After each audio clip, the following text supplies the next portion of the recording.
పొరపాటున పేడ తొక్కేస్తే కొంతమంది ఇబ్బందికరంగా ఫీల్ అవుతుంటారు. కానీ అదే పేడకు గల్ఫ్ దేశాల్లో విపరీతమైన డిమాండ్ ఉందండి. అయితే మన దేశం నుంచి గల్ఫ్ దేశాలు ఏకంగా 192 మెట్రిక్ టన్నుల ఆవు పేడను ఇంపోర్ట్ చేసుకున్నట్లు కొన్ని రిపోర్ట్స్ చెప్తున్నాయి. కానీ ఇక్కడ పాయింట్ ఏంటి అంటే, ఇంత పెద్ద మొత్తంలో గల్ఫ్ దేశాలు ఆవు పేడను ఎందుకు ఇంపోర్ట్ చేసుకుని అనుకుంటున్నారా?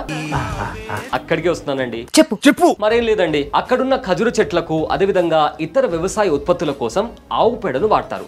దీని కారణంగా పంట బాగా వస్తుంది అండ్ ఆల్సో లాభాలు కూడా చాలా ఎక్కువగా వస్తాయని అక్కడి రైతులు చెప్తున్నారు. సో దీని కారణంగా కువైట్ తో పాటు ఇతర అరబ్ దేశాల్లో ఆవు పేడకు భారీగా డిమాండ్ పెరిగిపోయింది. కొన్ని రిపోర్ట్స్ ప్రకారం భారత్ 2023-24లో ఏకంగా 400 కోట్ల విలువైన ఆవు పేడను ఇతర దేశాలకు విక్రయించింది. అందులో అరబ్ దేశాల వాటా ఎక్కువగా ఉంది. ఇందులో 125 కోట్ల విలువైన పేడ, 173.57 కోట్ల విలువైన పేడ ఆధారిత ఎరువులు, 88 కోట్ల విలువైన కాంపోస్ట్ మాన్యూర్ ఉన్నాయండి. ప్రస్తుతం ఆవు పేడ కిలో 30 నుంచి 50 రూపాయలు పలుకుతుంది.